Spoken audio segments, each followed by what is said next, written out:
Next prize distribution 4th to 7th class madam మీరు ఉండాలి madam. D Chaitra దా Chaitra D Chaitra ఎంత ఇవ్వాలండి మేడంకి? సార్ 15,000 రూపాయలు. ఓ వెరీ గుడ్. 15,000 రూపాయలు. 15,000. ఏ ఊరమ్మ మీదే? హైదరాబాద్. హైదరాబాద్. Very good. సక్సెస్ఫుల్గా వాళ్ళ అకౌంట్కి 15,000 రూపాయలు పేమెంట్ వెళ్ళిపోయిందండి. Congratulations. So next prize winner sir V Pushpita. బ్రదరా? పుష్పిత వాళ్ళ బ్రదరా? రామ్మా కంగ్రాచులేషన్. ఏమవుతావమ్మా పుష్పితకి? బ్రదర్. ఆమె ఏమైపోయింది? అంటే some last moment some plans వల్ల సడన్గా రాలేదు. ఏ ఊరు మీది? విజయవాడ. విజయవాడ నుంచి ఆవిడ రాలేకపోయింది, మీరు వచ్చారు. నేను లోకల్ హైదరాబాద్. మీరు ఇక్కడ హైదరాబాద్లో ఉంటున్నారు, ఆవిడ తరపున మేము పంపించారు ఇక్కడికి డబ్బులు తీసుకోమని. రిప్రజెంట్ చేయడానికి. ఓకే.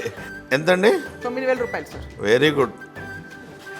హార్టీ కంగ్రాచులేషన్స్ అండి. కంగ్రాచులేషన్స్. నేను మీ సిస్టర్ పేరేంటి? పుష్పిత. పుష్పిత గారికి అమౌంట్ వెళ్ళిపోయింది. ఇది confirmation. Hearty congratulation. Next next D Kavya Reddy.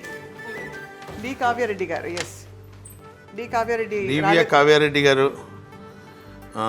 మీదే ఊరమ్మా? గుంటూరు డిస్ట్రిక్ట్ దొడ్లేరు నుంచి వచ్చారు. దొండేటి అంకమ్మ కరెక్టేనా? ఆ పాపకి ఏమవుతారు ఆవిడ? మమ్మీ. వాళ్ళ మమ్మీ. పాప పేరు? కావ్యారెడ్డి. కావ్యారెడ్డి. కంగ్రాచులేషన్స్ అమ్మా. నువ్వు చూస్తున్నావు కదా, మీ మమ్మీ అకౌంట్లో, అంకమ్మ గారి అకౌంట్లో 6,000 రూపాయలు క్యాష్ పడుతుంది. పడిన వెంటనే నువ్వు ఫోన్పే చేయించేసుకో. Hearty congratulations. అంతే కదా సార్. హార్టీ కంగ్రాచులేషన్స్ అండి.